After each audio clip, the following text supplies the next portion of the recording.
High dear friend, সবাই কেমন আছেন? শুভরাত্রি সবার জন্য। সবার কি খাওয়া দাওয়া হয়ে গিয়েছে কিনা অবশ্যই কমেন্ট করে জানাতে পারেন। আমার এখনও খাবার হয়নি, রাতের ডিনার হয়নি। আমি নিজেই আজকে রান্না করতেছি।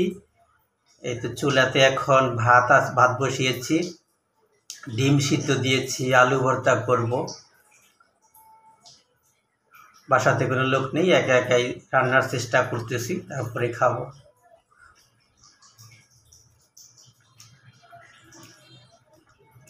এই শীতে প্রচুর পরিমাণে ঠান্ডা লেগে যায় সবাই, সর্দি কাশি এগুলো। তো এই ধরনের ছোটোখাটো বিষয় থেকে এড়িয়ে চলার জন্য অবশ্যই ভারী পোশাক পরবেন, অযথা কোনো বাহিরে ঘোরাঘুরি করবেন না। আর ঘরে যারা বয়স্ক আছে তাদেরকে অবশ্যই একটু যত্ন নেবেন, বাইরে যাতে ঠান্ডাতে তেমন একটা না বের হয়, তাদেরকে গরম কাপড় দিবেন।